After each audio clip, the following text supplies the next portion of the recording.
Welcome to the Plan Your Federal Retirement Podcast. I'm your host, Micah Shalansky, and today we're going to dive a little bit deeper, and we might even get in some technical weeds about a question that's one of the biggest questions outside of federal benefits that we get from retirees, and is a big question on the internet. And I got to say, if you ask chat, if you ask AI, if you ask Google, you get a variety of different answers. And so we want to share with you some experiences we have from real clients working with us day in and day out. We brought on John Raleigh, who's an advisor on our team, who has a lot of experience answering these great questions about Social Security and really what's that insider track. And then stay tuned, because we're also going to talk about some pending changes in legislation that you need to make sure you know about as we get into planning. So John, thanks for joining us on the pod.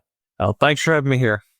Well, this is something that we were talking about it beforehand, right? But this is one of the really big questions that we get all over the time. Of course, with a normal federal employee preparing for retirement, the first questions are all federal benefits related, which understandably a huge portion of your retirement is going to be based on that. But if it's a non-federal employer we're working with, maybe a spouse of a federal employer or somebody else, or just by the time we get to it, we get to these Social Security questions. And there's a lot of questions and concerns that come up about this. Yeah, it's amazing.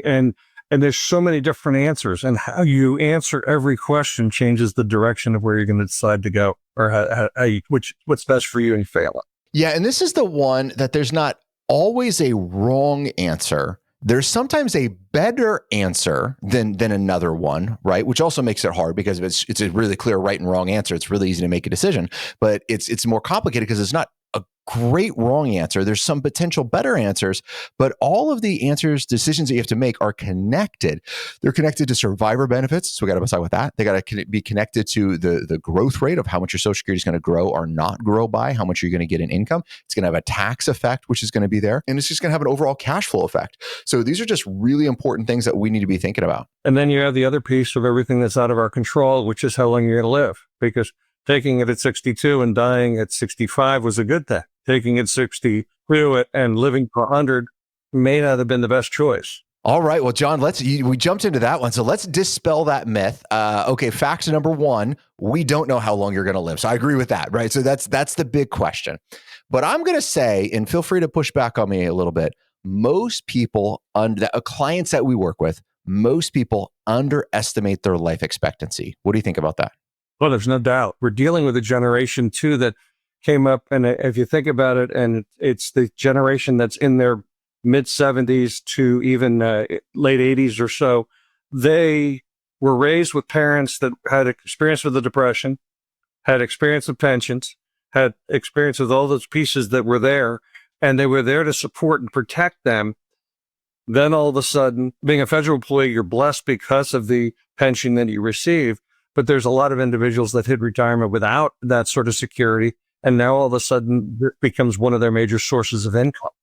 And that's when it can get really scary. So yeah, and you got to be careful, right? And if you go back to the original Social Security Code, one thing it talks about is to augment retirement benefits, right? It is not to be your retirement benefit. And it's super easy for some people just to rely on this and saying, okay, well, that's going to be my income. But that's never how it was designed. That's not how the math works and how it's set up. And I know a lot of our listeners, that's not what you're thinking about, this being your primary source. It could be a good source for you, but we have that wide range of ages, right? John, when you get your Social Security statement, it comes in, they show this nice little chart on there now on the first page, which kind of shows the sliding scale of when to turn it on. And the first thing we always look at is your FRA, your full retirement age. It goes between 65 and 67, depending on when you're born. But John, why is that important for us to always kind of start the conversation off by? Because the full retirement age gives us a baseline for the amount of income that we need to be thinking about, or what this benefit is and what this benefit is to us. And that's where you can make the concessions, because there's a cost to wait. I mean, there's a cost to take it too early, and then there's a benefit to wait. So juggling those two and the distance between those two is key. But the fixed retirement age, I mean, nice thing about it, we're getting to the point where there's less and less that are receiving Social Security that are not on the sliding scale. Because I remember having to go back and not only find the months, but calculate then where they fit into the schedule, where the majority of people we're seeing now are 67 is their FRA. It makes it a little bit easier for us, but you can't assume anything. So It is. It does make it a little bit easier, which is super nice. So let's dive into what John was talking about right there, right? If we turn our Social Security on early, well, let's just say 62, right? Let's say your full retirement age is 67, because that's a lot of our listeners. That's where you're going to be. You're going to take a penalty. The penalty is roughly 30%, right? So if you turn it on early, that's the penalty that John, you were just talking about, right? Is that 30% early penalty that never goes away. That is a permanent penalty. And it affects your spouse for survivor benefits. When you turn on your Social Security, it locks that amount in. Now, it can go up when there's a cost of living adjustment. Sometimes there'll be no cost of living adjustment. Sometimes there'll be a negative cost of living adjustment. Let's talk about that. And then sometimes you'll get a 2% cost of living adjustment, which will happen. But when you turn that on, it's going to lock it in. And so God forbid, if you pass away, your spouse is entitled to 100% of their benefit, or 100% of your benefit, whichever is greater. So especially if there's a disparity in Social Security benefits and yours is the higher, and you lock it in at a lower dollar amount, we just lost a bit of a survivor benefit that's going to be there. And that can be devastating to the survivor. And of course, it all depends on whether you care the survivor's okay. Majority of clients we have do, but some of them don't. The other thing too is it also limits your ability to be able to work if you wanted to work, because you also have a penalty if you make too much money and you take it too early. So that makes it, even a double sting if you're not paying attention. Yeah, the income comes in and is taxed, and then all of a sudden Social Security says, oops, you made too much money, which, by the way, too much money is not that much money. And all of a sudden you start making over that, and now you have to, your Social Security goes away. There's that penalty that's going to be imposed. So, and that goes away at your full retirement age and after, which is kind of nice. So a lot of moving pieces in there to take it early. And then let's talk about kind of that after your full retirement age is 70. And then I want to talk about a different way to frame this. Let's talk about the life expectancy, because it's kind of the traditional way people frame this question. Then I got a different way to frame it that I like to talk. So John, if we don't take it at our full retirement age, what happens? How long can we delay our Social Security for? Wait till age 70, which doesn't seem that long from 67 to 70, but the benefits are pretty incredible because you get a return that is substantial in growth every single year. And it's something, I don't know any advisor out there that wants to guarantee a rate of return, but you're basically being guaranteed a rate of return on that money for putting it off. And that benefit can make a substantial difference the other way. It's almost the exact opposite of taking it early. There's a big benefit to it. One of the things I hear time and time again from federal employees that we work with is how dedicated they are to the mission, to helping their service, to helping grow, and to being a true civil servant, which is absolutely amazing. But inside of that civil service, you have a great set of benefits that you really need to understand how it works for your retirement, because there's going to come a time, whether it's sooner than you would like, or maybe it's on your schedule, which would be amazing, that it's time for the next exciting chapter of your life, retirement. Doing the things you want to do, when you want to do them, where you want to do them. But to get the most out of that, you need to understand how the process of retirement works. And that's why we're putting together a one-day event, a one-day class, really going through soup to nuts your retirement benefits, but more importantly, the key things that you need to know to get the most out of your retirement. You already know the challenges with OPM and him processing retirement and how long it's going to take to get a retirement check, but that's just one of many obstacles you need to avoid in your retirement. So the class fills up fast, so make sure you register. Join us for this event. It'll be taught by myself and several great instructors that really understand your federal benefits. Our goal is to help another 1 million federal employees with retirement, and we want your retirement to be successful. So join us in the workshop. Until next time, happy planning. As financial advisors, we cannot guarantee a rate of return. So by the way, that's a good warning sign for you. If you get hit up in WhatsApp or whatever, and you get this message about this guaranteed investment, odds are that's a scam. Anytime that G word is being thrown around, it is prohibited for us to use, right, from an investment standpoint. Now, there's certain circumstances like a bank could have a certificate of deposit that has a guaranteed return because it's FDIC insured, but that's not a financial advisor saying this investment's going to make it. That's a bank that's offering those things. And that's the same case here in Social Security, right? We're not saying that this is an investment. We're saying Social Security guarantees, so the federal government guarantees every year you defer Social Security from 67 onward, it grows by a guaranteed 8% a year. And you can't find 8% money right now without taking risk. Let me rephrase that. You can find it, but you're going to take risk. This you don't have risk of investment loss with, right? You're just going to be growing your benefit. So this is a really good thing. Another thing I think people forget about, John, is they look at these 3 milestones, 62, their full retirement age, let's say at 67 and 70. But okay, those are my 3 choices. But it's even more complicated than that, because you can turn it on at any point in time in that 8 years and at any month. So one of the things I always talk with my clients about, we've decided to defer it to 67. They're borderline. Should I take it? Should I not? And I like to look at it in 2 ways. Number one is the investment perspective, saying, hey, if I had a CD and it was with a bank, it was FDIC insured and it was paying 8% a year, and would you want to put $100,000 in there? And the vast majority of my clients are like, 8%? Absolutely. I would buy that all day long, right? Of course, that makes tons of sense because current money is way less than that. Well, that's kind of what we're getting with Social Security. You're getting that guaranteed increase. But the cool part is we can break that. We can access that whenever we like. So if we turn it on at 67, John, if I wait 6 months and I'm like, I really don't want to wait till I'm 68, can I turn that Social Security on and still get proportionate credit for that 8% interest? Yes, you can. It's credited monthly. So, I mean, in other words, the time frame. So it works to your advantage that way also. You're not penalized and have to do it within a certain time frame. Yeah. So this becomes a cash flow question, right? Now, if we hit 67, we're strapped for cash. We don't have enough money coming in. It is be unsafe to pull more money out of our investments. This could be a good reason to turn your Social Security on. Hey, we just need the money. And that's not a bad thing to do. But if you're not in that place, then maybe we should look at it from an interest rate perspective. Now, that's one perspective. John, the other one we hear a lot, though, is the life expectancy aspect of it. So walk us through a little bit kind of what the internet talks about with turning it on early because how much money you're going to get versus delaying, et cetera. Yeah, I mean, you can make it a math problem and you can say, what is the difference on a monthly basis? And then sit there and say, okay, when's the break-even point? That makes it a math problem. But the problem is, unfortunately, we don't know the day. I mean, unless you've expired all your appeals there and you're on death row, you don't know the day you're going to go. And what happens if you made the wrong choice? What happens if you listened to the prior generation where they thought they were going to retire at 65 and be dead by 75? And how much money did you have to have in place to survive during that time frame?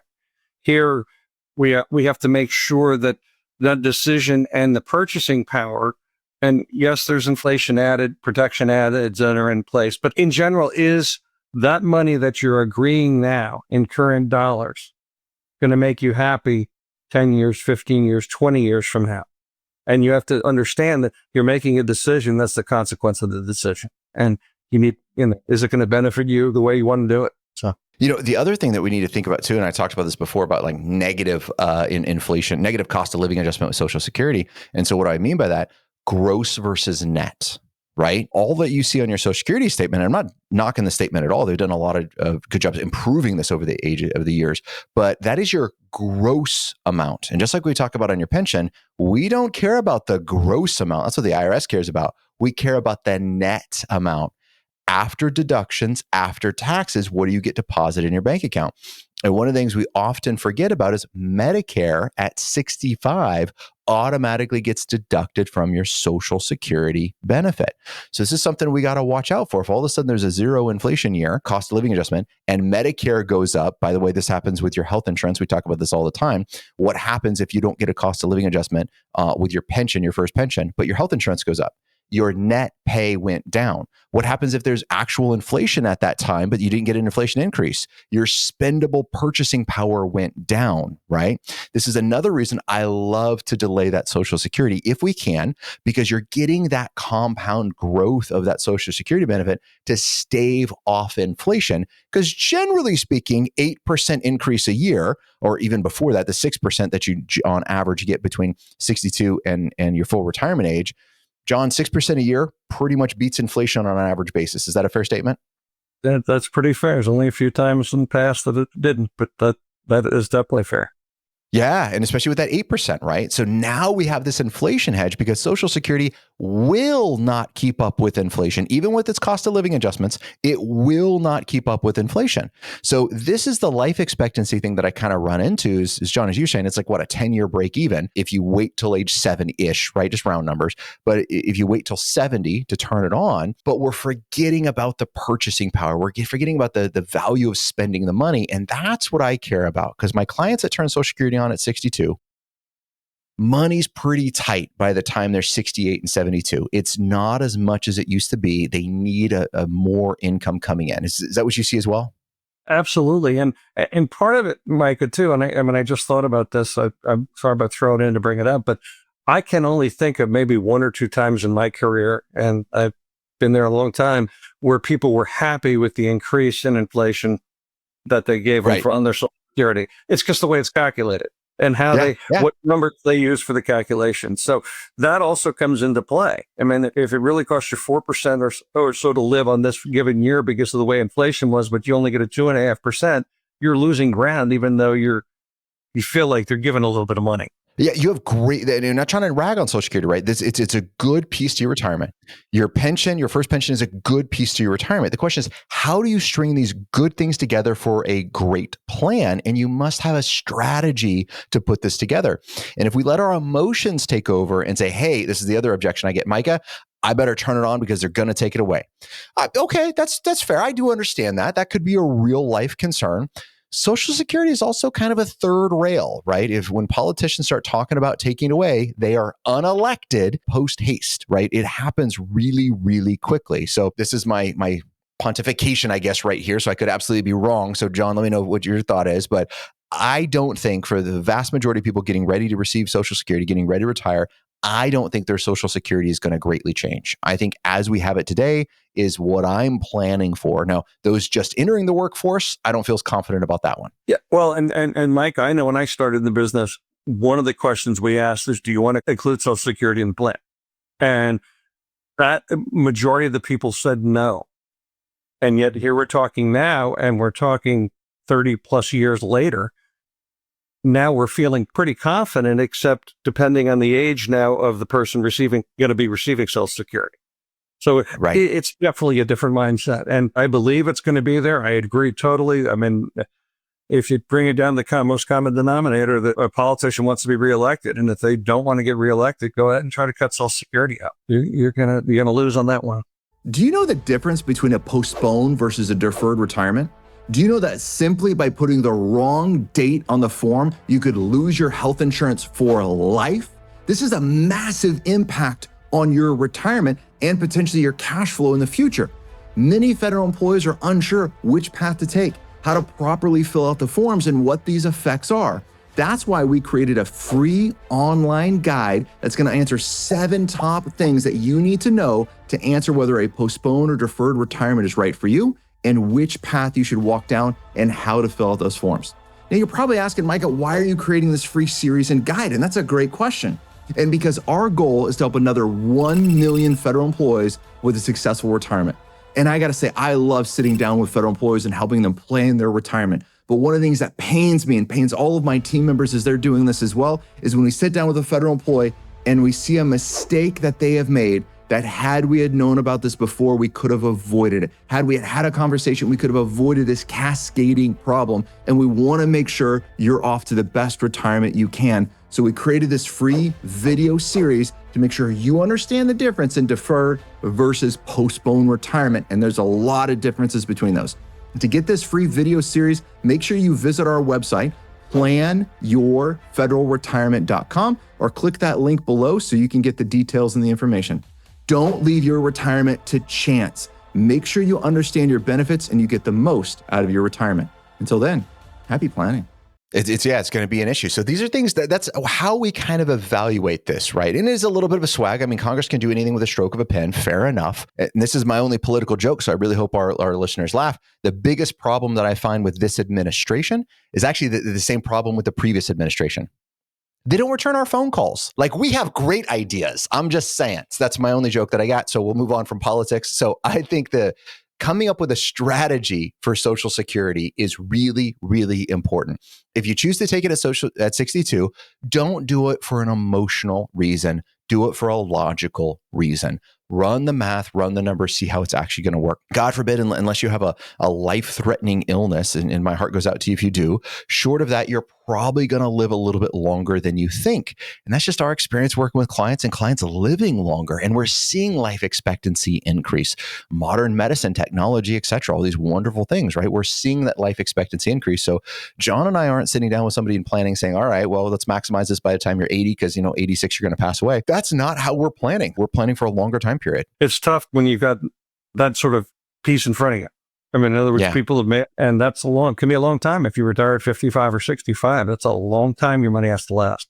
Now, a big piece of this, making a little bit of a transition, a big piece of your Social Security benefit, a big piece of your retirement, depending on when you're going to retire from the federal government, is your FERS supplement, right? And your FERS supplement is kind of linked to Social Security. It's that ability for you to get that Social Security early. If you go out under a full unreduced pension, let's say you retire at 57, you get access to a portion of your Social Security until you're 62. That is on the chopping block in the current legislation. The current updates I was looking at as of today, by the time this airs, it could very well be different, but that would go into effect in 2028. For those retired after 2028 is who it would affect. Again, this is pending legislation. Biggest thing I say with this is it's good to keep your ear to the ground to kind of see what's happening and kind of think about it. I don't change planning decisions on pending legislation because we've seen a lot of pending legislation. I really wait till it's inked, until it's signed off. Once we have the law, we read it, then we make an educated decision. John, you've seen a lot of these changes over the years as well. Any other additional thoughts on that? If you're making decisions on pending legislation, you're going to be wrong no matter what. I mean, you may get lucky every once in a while, but I can go back and think of the tax codes being in the 60s to 90% when I first started. And I mean, now you could write off a whole other things. So it was a different world altogether, but it still was. I mean, if I had done my planning based on that, those numbers, the plans would be very different than what they are now because of what we're given. And this first supplement is important because it's that gap between 57, as long as you qualify, and 62. And so it's a big piece, and it's really important to know, especially if you're thinking about retiring early or retiring traditionally early. It is. And I would go back to the aspect of saying, okay, if I was planning for this and say I was 20 years away from retirement, I'm a younger listener to the podcast. Okay, great. Then do the budgeting without the supplement and treat it as a cherry on top if you get it, and then that way you're not worried about what Congress may or may not do with the law. Be more self-funded, self-independent with that. And you may get it, you may not. That doesn't affect your retirement date. It goes back to you're planning for it. It's sort of like when they started taxing Social Security. If you planned on that disappearing, well, you've made a mistake. Who knows if it will? But in other words, you have to deal with the rules that are in place and be flexible enough to adjust to them if they do change. It's, your estate planning, your risk management, your financial plan, your tax planning, right? All of these things are living documents. They're not set it and forget it stuff. And we're not just saying it because we're biased. Okay, we are biased. Fair enough on that one. But in addition to being biased, life changes. And these are things that you have to revisit and relook at consistently. It's one reason we have a 2-year cycle with all of our clients. We want to be able to touch every single aspect of their financial plan every 2 years. And it's because life changes, right? Sometimes it's the law change. Sometimes it's something happens in your life that changes, that affects this. Sometimes it's something in the kid's life that affects you and you're going to have to make a change, etc. So these are always things that you need to be able to revisit on a scheduled basis. So this podcast is about changing lives, about helping another 1 million federal employees with retirement. So do us a favor, send this out. Make sure that a lot of federal employees are getting great information. John, again, thank you so much for being on the podcast. I really appreciate your insight. And until next time, happy planning. Happy planning.